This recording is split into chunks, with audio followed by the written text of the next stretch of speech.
বাংলার প্রখ্যাত গায়ক, বহির্বিশ্বে যার সুনাম খ্যাতি ছড়িয়ে আছে, বিশ্বের মানুষ যাকে এক নামেই চিনে জানে, রজব দেওয়ান সাহেব। উনি আজকে শরীয়তের পালা নিয়ে আমাদের মাঝে কিছু কথা রাখবেন, গুরুত্বপূর্ণ বিষয় নিয়ে আলাপ আলোচনা করবেন। বাংলাদেশের মধ্যে অত্যন্ত ক্ষুদ্রতম গায়িকা আমি মুক্তা সরকার।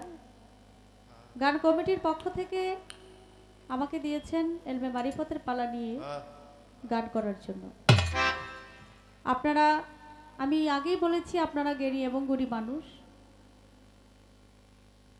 আমাদের যে সুন্দর পরিবেশ আপনারা দিচ্ছেন দয়ালের দরবারে, আমরা পালা করব, গান করব।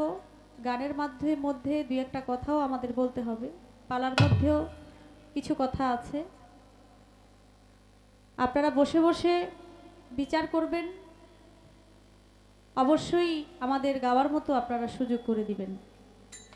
শিল্পী যত বড় হোক, যত ছোট হোক, সে কখনো মঞ্চে দাঁড়িয়ে গান করতে পারে না যদি শ্রোতারা তাদেরকে সহযোগিতা না করে। সেদিকে লক্ষ্য রেখে আমি আমার পালায় চলে যাব। পালায় যাওয়ার আগে বলছি, আমার পালা করতে গিয়ে যদি কোনো ভুল ত্রুটি হয়ে যায়, আল্লাহর হস্তে সকলে ক্ষমা সুন্দর দৃষ্টিতে দেখবেন। এলমে শরীয়ত, তরিকত, হাকিকত, মারিফত ঠিক থাকতে হবে আগে যার যার খাসিয়ত। যার খাসিয়ত ঠিক নাই, যার আখলাক চরিত্র ঠিক নাই, তার জন্য কিন্তু কোনো তরিকাই ঠিক নাই।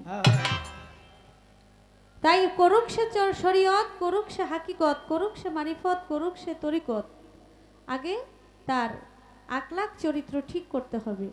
আর এটা ঠিক করার জন্য হলেও একজন কামেল অলির কাছে যাইতে হবে। মান আরাফা নাফসাহু ফাকাত তারাফা রাব্বাহু। যে চিনেছে নিজকে, সে পেয়েছে কিঞ্চিত মাত্র মাওলার দর্শন।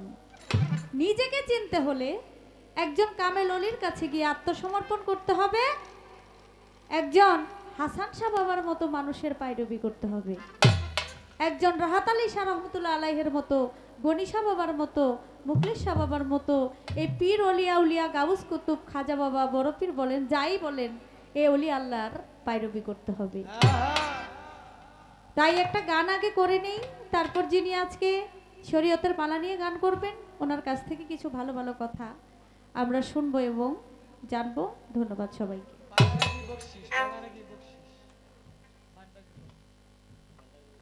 আমার সে দয়াল ভান্ডারির ভক্ত আমাকে 500 টাকা দিয়েছেন। পালাই যাওয়ার আগে আমি তার প্রতি সালাম জানাই। আসসালামু আলাইকুম।